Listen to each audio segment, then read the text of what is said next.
Hello friends, welcome back to my YouTube channel my care about mama and baby.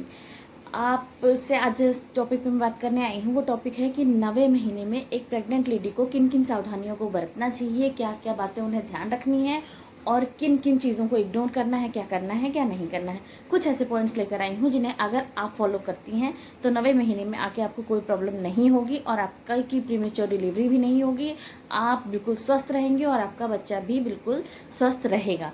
तो इसलिए आपको अगर मेरी वीडियो पसंद आती है तो please like, share and subscribe my YouTube channel और साथ में बेल आइकन को भी प्रेस कीजिए ताकि आपको मेरी हर वीडियो की नोटिफिकेशन मिल सके और उसका आप फ़ायदा उठा सकें और अपने परिजनों को भी उसका फ़ायदा दे सकें। सिर्फ वीडियो को शेयर करते रहिए और मेरी वीडियो को लाइक कीजिए, चैनल को सब्सक्राइब कीजिए। तो स्टार्ट करते हैं अपनी वीडियो। देखिए, प्रेगनेंसी के 9वें महीने में औरतों को क्या क्या सावधानियां बरतनी चाहिए, ये है आज का मेरा वीडियो। तो चलिए वीडियो को स्टार्ट करते हैं। फर्स्ट नंबर, ज़्यादा देर तक एक पोजीशन में नहीं बैठना चाहिए। क्यों नहीं बैठना चाहिए? क्योंकि ज़्यादा देर तक एक पोजीशन में बैठे रहेंगे तो आपका बच्चा मूव नहीं कर पाएगा। जैसे जैसे टाइम बीतता है वैसे वैसे बच्चे का साइज बढ़ता है और आप सोचिए, इतनी सी पेट की जगह में इतना बड़ा बच्चा मूव करने में उससे बहुत ज़्यादा प्रॉब्लम होती है। इसलिए जब आप मूव करते हैं तो बच्चे को हेल्प होती है और वो भी अपने आप को मूव कर पाता है। तो इसलिए आपको ज़्यादा देर तक एक पोजीशन में नहीं बैठना है।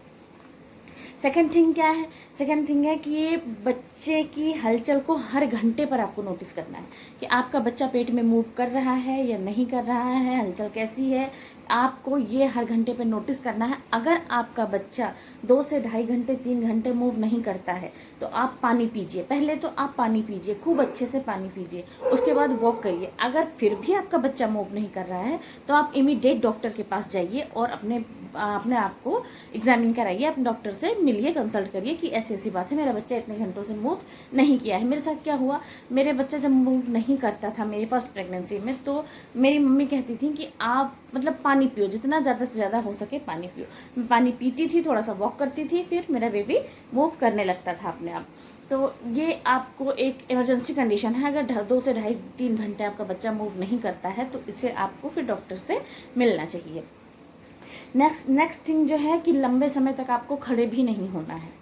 जी हाँ, ज़्यादा देर तक आपको खड़े भी नहीं होना, सिर्फ एक पोजीशन में बैठना ही नहीं बल्कि ज़्यादा देर तक आपको खड़े भी नहीं होना है। और सोते टाइम आपको एक पोजीशन में लेटना भी नहीं है ज़्यादा देर तक। आपको सीधे होकर तो बिल्कुल नहीं लेटना है। आप करवट लेटिए, ये इस लेफ्ट करवट लेटिए, राइट करवट लेटिए, लेकिन सीधे होकर बिल्कुल भी ना लेटें। तो ये बात भी आपको याद रखनी है कि आपको ज़्यादा देर तक खड़े नहीं रहना है, आपको ज़्यादा देर तक एक पोजीशन में लेटना नहीं है और हाँ, सीधा होकर तो बिल्कुल भी नहीं लेटना है। आप लेफ्ट करवट या राइट करवट जो आपको कंफर्ट लगे वो आप लेट सकते हैं, लेकिन बिल्कुल सीधा होकर बिल्कुल भी ना लेटें। नेक्स्ट थिंग जो है वो है डिलीवरी को लेकर, किसी भी चीज़ को लेकर, डिलीवरी ही नहीं बल्कि किसी भी चीज़ को लेकर अगर आपके घर में कोई प्रॉब्लम भी चल रही है, कोई टेंशन भी चल रही है तो आप कोशिश करें कि आप उस चीज़ से अपने आप को अलग रखें, दूर रखें। आप किसी भी तरह की टेंशन इस टाइम पे अपने दिमाग में ना लें क्योंकि इसका सीधा असर आपके बच्चे पे, आपकी डिलीवरी पे होता है।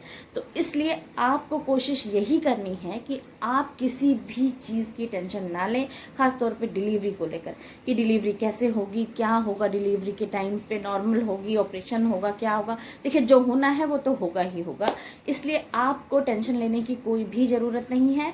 बस हाँ, मैंने नॉर्मल डिलीवरी के लिए एक वीडियो डाल रखी है, अगर आप उसको देखती हैं तो आपकी डिलीवरी नॉर्मल हो सकती है अगर आप कोशिश करेंगी तो। सबसे ज़्यादा ज़रूरी है कि कुछ एक्सरसाइजेज आपको लगातार करते रहने हैं, तो इससे आपकी डिलीवरी नॉर्मल भी हो सकती है। चलिए बात करते हैं अपने नेक्स्ट पॉइंट की। नेक्स्ट पॉइंट की बात यह है कि अकेले आपको घर में नहीं रहना है। जब आपका 9वां महीना शुरू हो जाए उस टाइम पे आपको अकेले घर में नहीं रहना है क्योंकि आपको कभी भी लेबर पेन हो सकता है या कोई भी प्रॉब्लम हो सकती है, क्योंकि 9वां महीना वो टाइम होता है कि जब बेबी बिल्कुल ही डिलीवरी के लिए तैयार होता है और वो कभी भी टाइम डिलीवर्ड हो सकता है।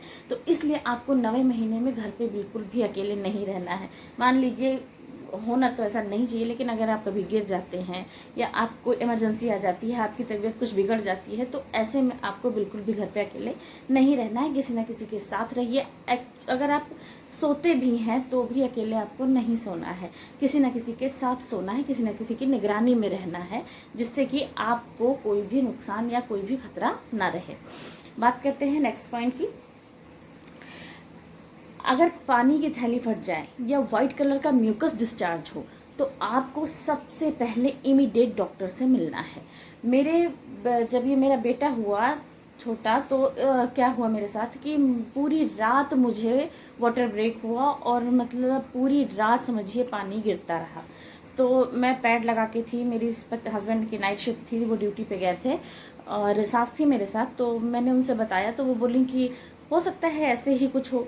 फिर उसके बाद पूरी रात मैं परेशान रही, सुबह भी पेन नहीं था, मुझे बिल्कुल भी दर्द नहीं था। तो उनका कहना था कि दर्द नहीं हो रहा है, पानी ही गिर रहा है। फिर मैंने अपने मम्मी से बात की, तो मेरी मम्मी ने कहा सुबह के टाइम पे कि एक बार डॉक्टर से मिल लो, क्योंकि अगर पानी सारा गिर जाएगा तो बच्चा सूख जाएगा, और सूखा बच्चा डिलीवरी होने में बहुत दिक्कत हो जाती है।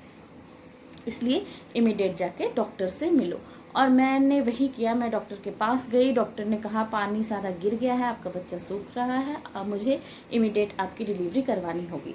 मैंने कहा डॉक्टर पेन नहीं है तो मैं कैसे डिलीवरी करवाऊँगी, ये माइंड में मेरे डाल दिया गया था, मतलब कि पेन के बिना डिलीवरी समझो कि ऑपरेशन सीजर ही होगा। तो मैंने कहा डॉक्टर डिलीवरी कैसे करेंगे आप? तो बोले कि तुम्हारे 2 बच्चे हो चुके हैं, घबराओ मत, तीसरा है, नॉर्मल की ही कोशिश करूँगी मैं पहले, लेकिन डिलीवरी में आपको ऐसी कुछ दवाइयाँ दूंगी, इंजेक्शन दूंगी, जिसकी वजह से आपको पेन होगा और आपकी डिलीवरी में करवाऊंगी। और आप यकीन मानिए, मेरे एडमिट होने के 2 घंटे के अंदर ही मेरा बेबी हो गया, मुझे डिलीवरी मेरी हो गई। तो इसलिए अगर आपको पानी की थैली फट जाती है, पानी गिरता है, या वाइट कलर का म्यूकस निकलता है, वाइट कलर का कोई द्रव्य पदार्थ, मतलब कोई कुछ निकलता है आपके वजाना से, तो आप समझिए कि आपकी डिलीवरी का टाइम आ गया है और आप इमीडिएट डॉक्टर के पास जाइए। इसमें रिस्क बिल्कुल भी ना लीजिए, ये मेरी आपको सलाह है। चलिए बात करते हैं अपने नेक्स्ट पॉइंट की।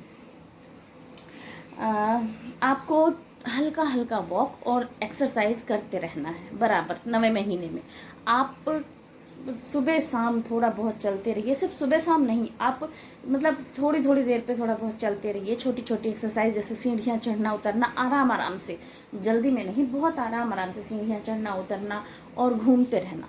आप कोशिश करिए कि आप ज़्यादा देर तक बैठिए नहीं, आप चलते रहिए, अपने आप को रनिंग पोजीशन में रखिए, जिससे कि नॉर्मल डिलीवरी के चांसेस होते हैं और आपका शरीर ढीला रहता है। जब आप रनिंग पोजीशन में रहते हैं तो आपका शरीर ढीला रहता है, तो आपके नॉर्मल डिलीवरी के चांसेस होते हैं, और इससे क्या होता है कि आपका बच्चा भी स्वस्थ रहता है, वो भी अच्छे से मूव करता है।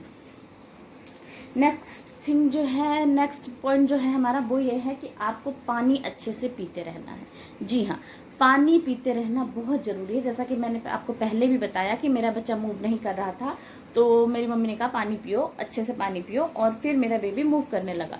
तो पानी आपको पीते रहना है, जिससे देखिए पानी जब मिलता है बच्चे को पेट में तो वो आसानी से मूव कर पाता है।